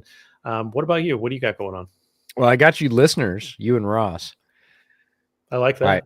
I went to get my haircut before I went to Dallas, and my barber was like, "Hey man, do you ever talk about like who might win the games?" And I was like, "Yeah, a little bit." And he's like, "You ever do any fantasy stuff?" And I was like, "You should listen to JB's show." So I gave him you and Ross's link, and I have a feeling he's tuning in because awesome. Likes to watch the league and likes to put a little action on it. And if he's been listening to you, he's plus money, so he'll be happy the next time I go in and I'll get a good haircut. I like that. Up next for me is Thursday Night Football live stream for Bootleg. We're doing that every Thursday night. It's on the Bootleg Football YouTube channel. Brett and I coming on about 30 minutes before the game starts, talking about our lineups, placing our slips with Prize Picks, our primary sponsor for this year. So thanks to them. Also place a halftime slip with them because they do halftime slips as well. So a chance to right your wrongs as things go or don't go during the game. There was certainly some of that going on last Thursday. And then Bootleg Football Podcast will be coming out on Tuesdays. I swear, I know it came out today. There's a bunch of hangups about getting content approved, but we won't be traveling next week. So we will be getting that thing out Tuesday morning every week throughout the rest of the year so that you have your full recap of the week on Tuesday morning to consume. And that's the big ones for me. Those are the big rocks. And then, of course, Beers with You, recording Wednesday night, coming out on Thursdays. Pretty full slate of football content this year. Good stuff. Really appreciate everybody for joining us and sticking with us. And Man, hopefully we'll get better results against the Texans here this week and have a little bit more fun next week. But until then, bear down.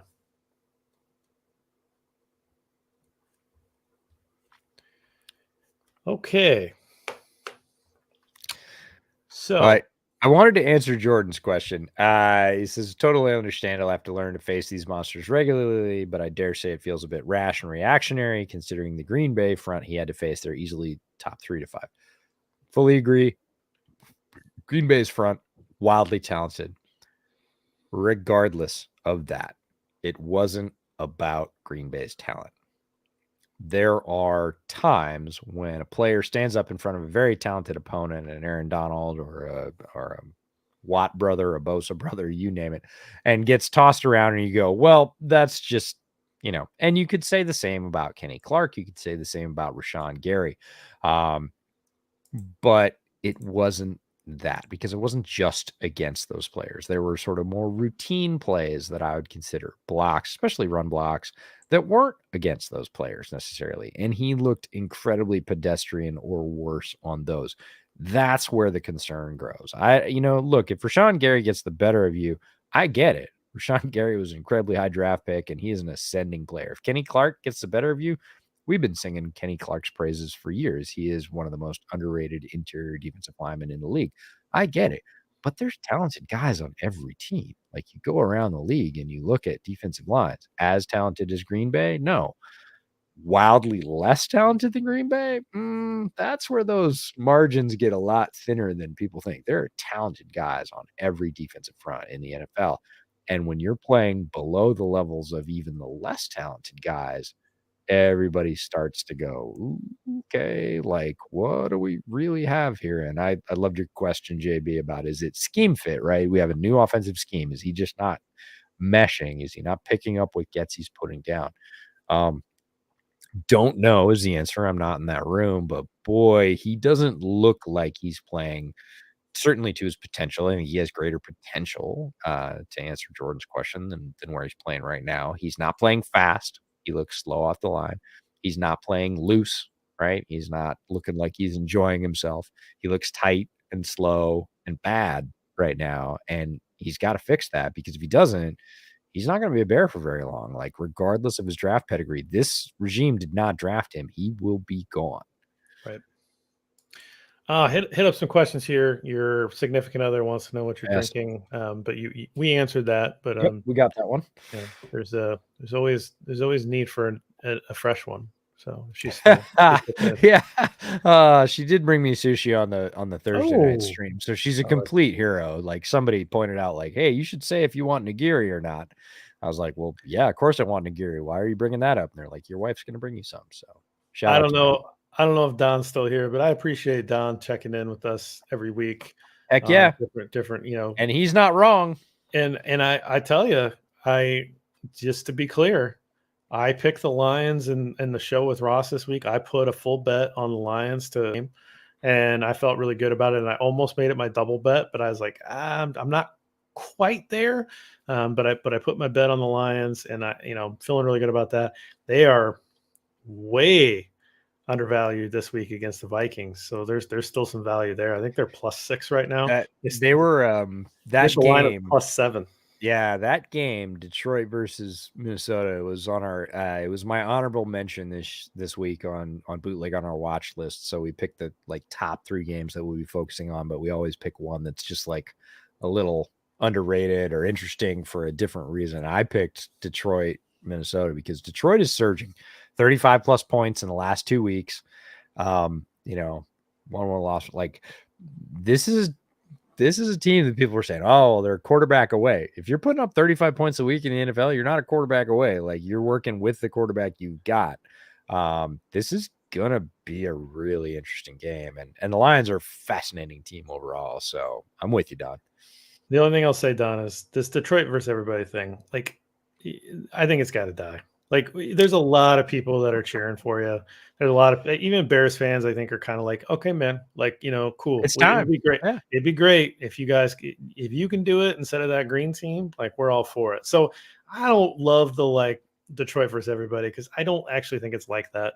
And I think that if you're honest with yourself, it's, that there are people that, and after Hard Knocks, it's definitely not Detroit Yeah, versus definitely everybody, not. right? I mean, I After was down that, at the Senior Bowl. I was rubbing elbows with the Lions people. I mean, people are on your side, man. So just maybe take it down a little bit. But thank you for stopping by. I do appreciate that. Let's see. What do we got? Fitzy had a question about why do they not run the offense through Montgomery? I'll Because just go from top to bottom. We'll try to hit everybody. yeah, Up. because you got to pass. Like you got to pass in the modern NFL. You got to pass to win. That's all there is to it. If you don't believe me, go back and watch the Mahomes versus Allen game from last year. You got to pass to win in this league. There are times when you just got to throw the ball and you got to throw it effectively and you got to make chunk plays. And running backs chunk plays are not equal to wide receiver chunk plays. That's all there is to it. You'll run out of time and you won't score enough points. So that's that. Yeah, it's kind of like the Titans the last few years where, they kind of base their offense around Derrick Henry. And, I mean, they got pretty far. They were pretty successful, with that. But, that Henry's kind of a unicorn type of player. But yeah, but they still had AJ Brown for when and they still had needed AJ that Brown, like right? 25-yard shot play. They would get it. And it was Right. rare. And they do it off PA, which made a ton of sense. Play action. But, now that you see that Henry's moved on and they're not super dialed with Tannehill in the passing game and deep, they're getting their asses handed to them. So it's not super great for Tennessee fans right now. I don't know about a new segment, but I appreciate the love on the spreadsheet. It is just, it's the tools that I mean, I I pull up a spreadsheet a lot to do things, and I'll make stuff in PowerPoint a lot because it's not, it's just how I'm trained professionally, and so those two programs get used a lot because that's what I know, and you can still make some good stuff on it.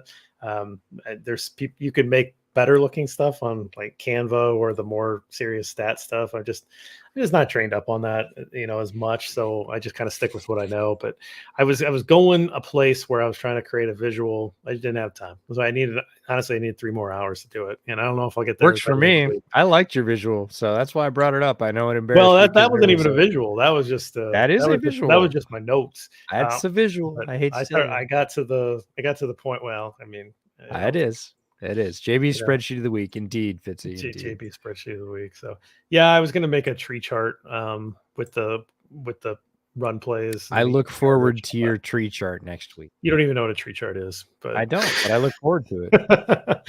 So we'll see. I don't know if it's a new segment, but I think it's something your wife does if it's a tree chart. Yeah, well, she'd probably appreciate it. Young Drizzy 23 likes the stream. Thank you, man. Appreciate that. Needs more blasting game with Demo. I mean, I think they're coming. I mean, that was pretty successful. They should. If they pay attention to what they got out of the snaps with that alignment, they will do it more often. Blasting game is wildly more effective than any of their tight ends in blocking right now. He is a dynamic player. Like he's, fullback resurgence after, Reggie Gilliam getting the touchdown in Buffalo this week. Like blasting game, blasting holes open for Demo. Like it's coming. Like the defenses have gone extremely light. We see a ton of, whatever you want to call it. You can call it a heavy nickel. You can call it dime backer. Shells in the back. And yeah, you're talking about 212 pound, 215 pound, quote unquote, linebackers, right? Third safety coming down and Gary Blasingame hitting them at full speed. We've been waiting for this. We've been waiting for offenses to kind of go big again and say, all right, you're gonna go with all those light, fast guys and assume that one can make the tackle. We're going to get a running back that can break tackles, and we're going to put somebody in front of him. We're really going to test that theory. We thought it was going to be New England for a long time, and sometimes it is, but more teams are holding the fullback, and not only holding, but also using a fullback this year. Definitely those Shanahan offensives. I mean, obviously Kyle Juszczyk is at the front. Juszczyk's a unicorn, though. That was always the tough part. It's like, just get a Juszczyk. Like, oh yeah, just get that. Yeah, just get a Juszczyk. But Andrew, I feel like Andrew's baiting you here. He is 100% baiting me. Exactly what the answer and is. I avoided it because it was bait. But Andrew, you get your fan and patron service here. Yeah, it was Winfield Jr. And yes, I would still like that pick. And people say, come on, we're 2 years down the road. Like I would have loved 2 years of Anton Winfield Jr. in the Bears defense as opposed to Cole Kmet and the Bears offense at this point. Still think that feels like that holds up pretty well. Thank you for remembering. So the GIF with Tom Hardy, where that's bait, right? Which is exactly what the gift that needs to be used for that comment, right? I 100% appreciate that, but I have a Tom Hardy comment. Okay, Tom Hardy, actor who many of you know, many successful roles, like last minute entered a mixed martial arts tournament in Central England this week, an MMA tournament. Yeah, BJJ. He's a Brazilian jiu-jitsu guy, and won. Like That's wins insane. against guy that compete in tournaments all the time. It was only his second or third tournament this year. He actually he podiumed in the other tournament that he went to for charity because it's a charity he supports. But this one he just randomly entered and he whooped everybody's ass. So Tom Hardy, yeah, for real, great actor. Some of my favorite Tom Hardy work is the stuff he did in Peaky Blinders, but randomly entered a mixed martial arts tournament and won the damn thing. So there you go. Well, that movie is fantastic, and I was at it late, but I feel like I need to go back and watch that one again because Which particular movie? Well, now I'm forgetting what the name is, but it's like all adrenaline, and he's like pointing up that's bait where the gift comes. Oh, sorry, Mad Max Fury Road. Yeah, Fury Road. No, I could absolutely remember great film. Yep, Fury Road. Yeah, I hadn't watched it. It's not a movie that my wife would want to watch, right? And so but it's a one of great those film. things It's a where lot of fun. just never came up. And then eventually it's like, hey, I got a night to myself. There's this movie that I haven't seen yet. I put a poll out. I'm like, hey, which movie should I watch? I remember the poll now. It was a while ago. This was like Yeah. last year or something like that. And people overwhelmingly were like, you haven't watched that movie yet? I'm like, Yeah. well, no, I mean, there's a lot of good movies I haven't seen yet. It's just, Sure. you have life that happens. And so I was like, all right, I'll put it on. I'm like, I'm not going to like this. It's not going to be that good. It's straight action. There's no storyline. And I was like wired. Transfixed. It's one of those where I finished the movie and I was like, I kind of want to watch it again right now because I'm ready, but I feel like I've been on like some sort of cocaine binge or something, like it was just this like I had it felt like I had 6 Red Bulls. And all right, JB, back in my day, you know what we did? We left the theater, but we didn't go out, and we just went into the next theater that was showing it. Sure. Well, that was the way to rewatch. It just would have been my TV. I just No, it's way easier these days. But no, great film. One other film question for you that's completely random. Have you seen Glengarry Glen Ross? I have seen Glengarry Glen Ross many times. Oh, that's right. You and Lester and I talk about the quotes. Okay, I just wanted to make sure because I'm a dialogue guy. As a writer, no, David Mamet. You. David Mamet for sure.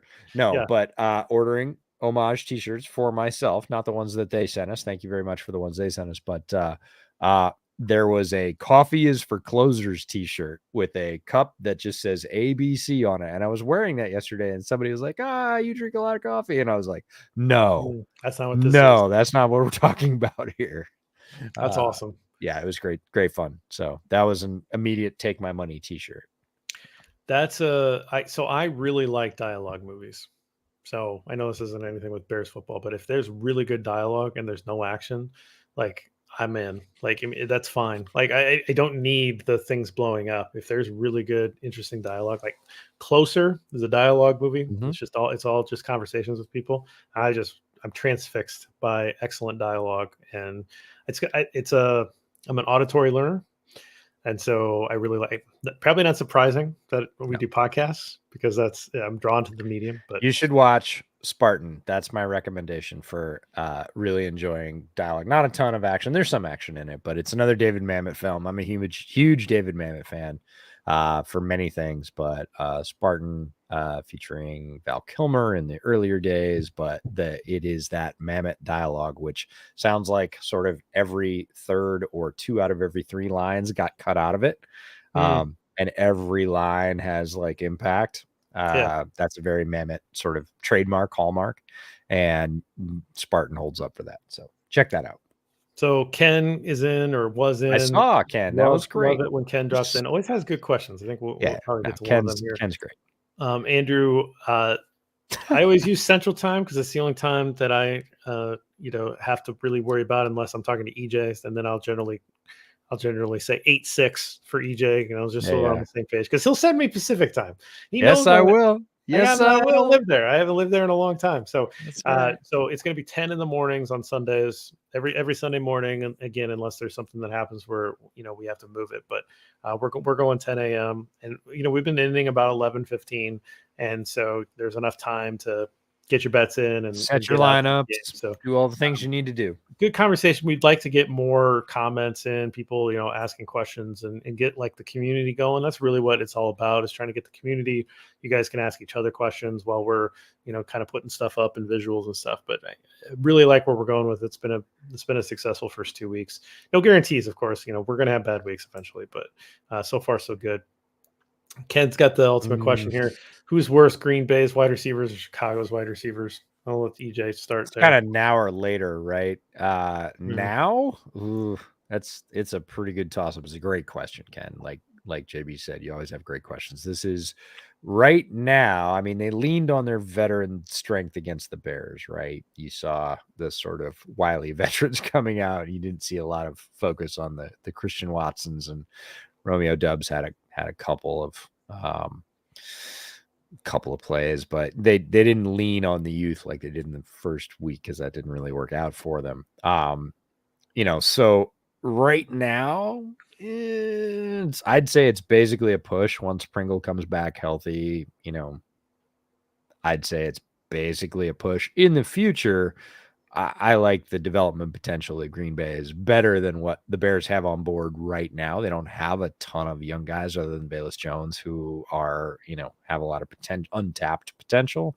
Whereas, Green Bay invested heavily this year in the draft. They got Christian Watson, who, man, if he can hang on to it, he's a super exciting player. Loved him in the draft. And then Romeo Dubs, who had, it's Dobbs, which is the crazy play. Dobbs, yeah, We right. all said Dubs, and then like midway through preseason, he was like, "No, it's Dobbs," and we were like, "Damn it!"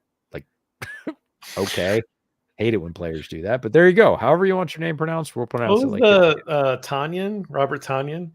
Tanyan, and then it was Tunyon, like Tunyon, Funyun, and then the right. other one is Travis, and everybody said Etienne in No, college, no, it's and Etienne. he came out and said it's actually, this is like 9 months after he was drafted, said, "Well, my family is Cajun, and we pronounce it HN."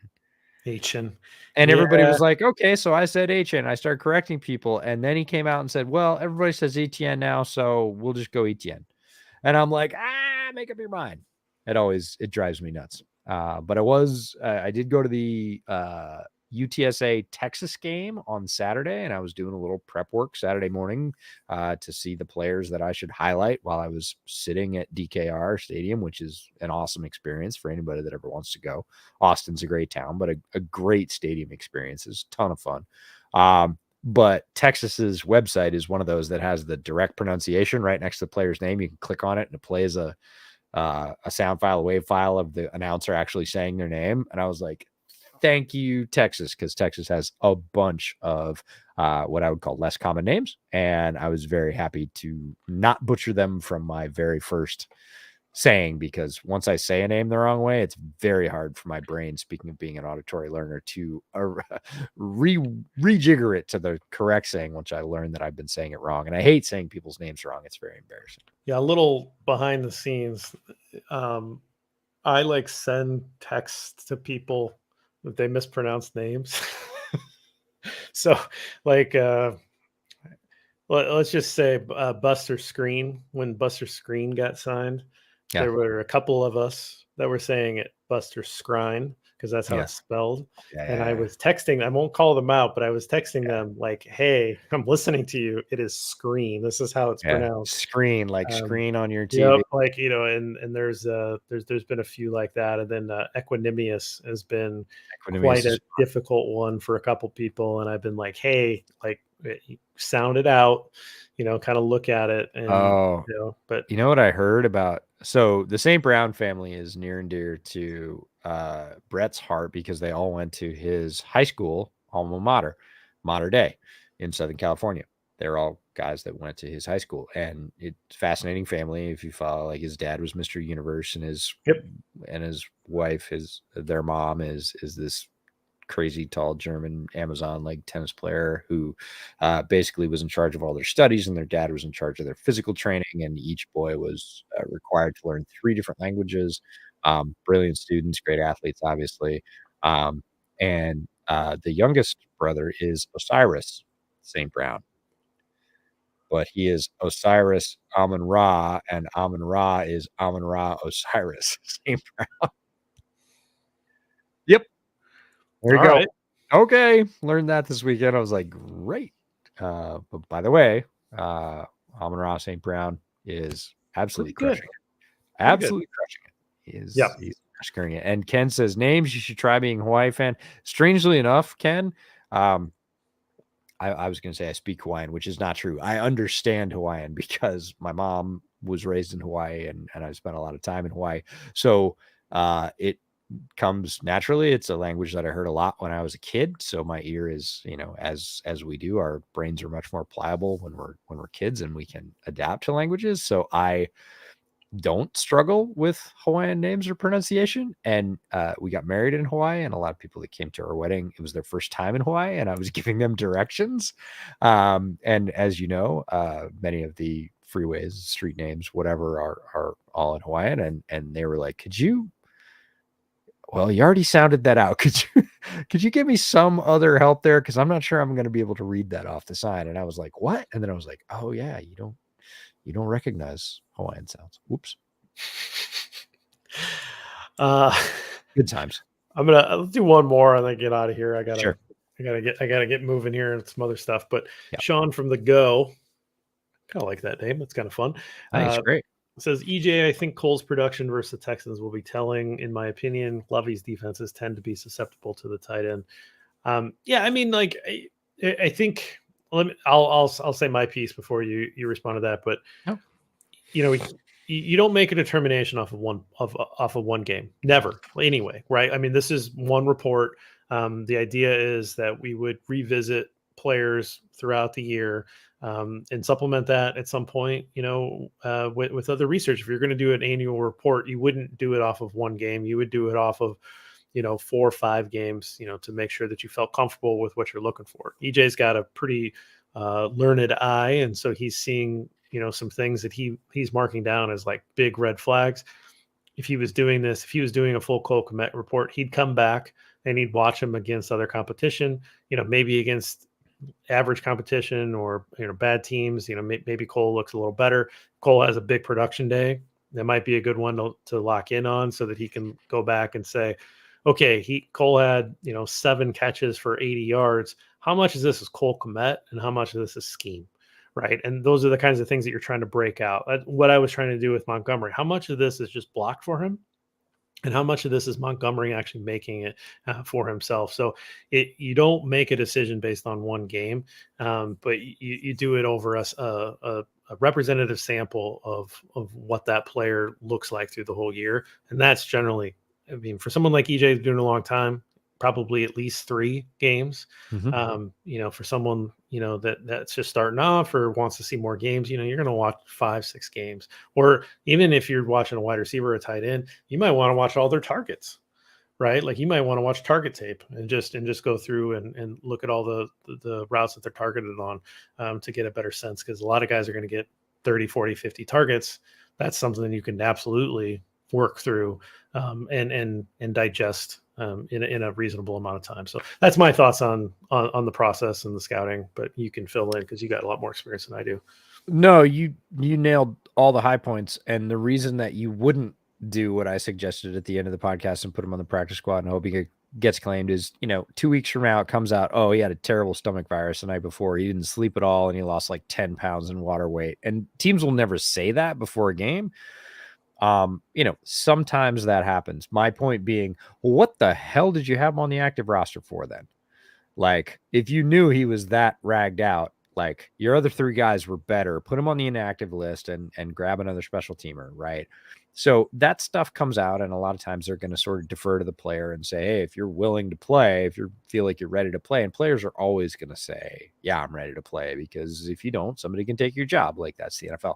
So that kind of stuff comes out later, and that might have just been this game. That's why he looked sluggish. That's why he couldn't block anybody. He was just feeling super weak and whatever. I'm not saying that's the case. If that's not the case, you got to start to worry, but it's worry on, like you said, multiple looks at. And I hope we get a big production game out of Cole Kmet at some point this season. And I would love to look at it and say, again, is this based on his merits? Did he do this like you with Demo? Did he earn this above and beyond? Or were these things that were just wide open and, hey, Justin hit him and he caught it? Okay, credit. But is that something you're going to build on going forward, or saying we're getting the most out of this particular piece when we only have 11 pieces on offense? Is that one we want to retain or prioritize based on the fact that really he only wins when he's quote unquote open? The running back equivalent of that would be gets what's blocked, right? Right. All right. Well, we'll leave it there. I think I really appreciate all the comments, and I'm sorry we didn't get to everything, but I think we got to a lot of the big hitters there. So appreciate that. Appreciate everybody for joining us and your attention. And again, we're planning on doing this every Wednesday night. So grab a beverage, stock up the fridge. There's going to be some fun games ahead. There's going to be some games that'll probably be pretty frustrating. That's okay. It's year one of this rebuild. We're in it together. We're going to find some silver linings. We're going to find some, we're going to strike gold from every now and again. And, we're going to have some trash that we're going to have to sift through. That is what it is. But I think it's kind of fun. I hope you guys enjoy this approach, because I think there's something to this. So join us every week, and we're looking forward to it. We'll see you then.